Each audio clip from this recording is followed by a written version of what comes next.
as far as AI is concerned, one of the sectors where AI can actually make a quantum impact clearly is healthcare.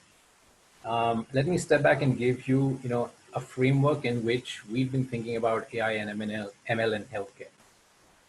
There are two broad buckets, right? Bucket number one is around automation, and bucket number two is around prediction.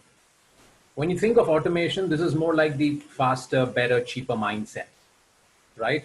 Let me give you an example. And automation often is actually misunderstood for prediction, which it is not. An example would be saying you have a chest x-ray. On the chest x-ray, there are these white dots. After looking at those white dots, AI says, hey, he's got pneumonia. That's not prediction. That's only classification. And in this faster, better, cheaper mindset, we've actually gone down the path of making sure that we go down wherever there is availability of data. So there is an availability bias. You're looking at solving those easy problems. Some of these problems don't even need solving. When you look at availability data, you look at bed monitors in the ICU, enough data. I gave you the example of X-rays, for example. So when you think of this, that essentially is the automation bucket. But the quantum impact is really going to be when you think of this in the predictive world, in the proactive world. We spoke, all of the esteemed panel members, just look at the swaths of data we've spoken about.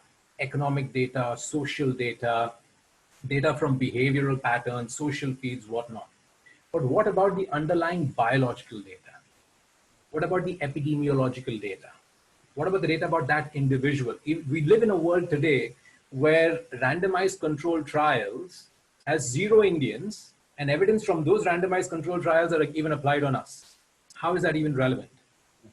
So when you think of prediction, let me give you a couple of use cases. And at the end of the day, AI is only as good as the action it enables.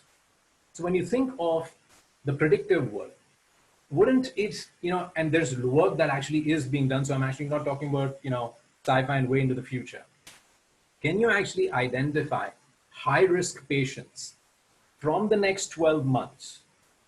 And then the highest impactable members or patients, you can actually start doing something proactively today. One great end use case. The second essentially would be saying, I know for a fact that there are some degenerative diseases. Say, for example, there's a knee replacement, hip replacement that actually needs to get done in 6 months, 12 months, 15 months from now.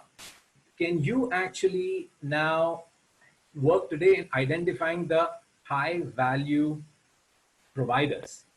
Not just about the fancy names, but someone who can actually deliver on the outcome, on the knees and the hips that need to get replaced. So these are the two broad buckets, one being automation, the other being prediction.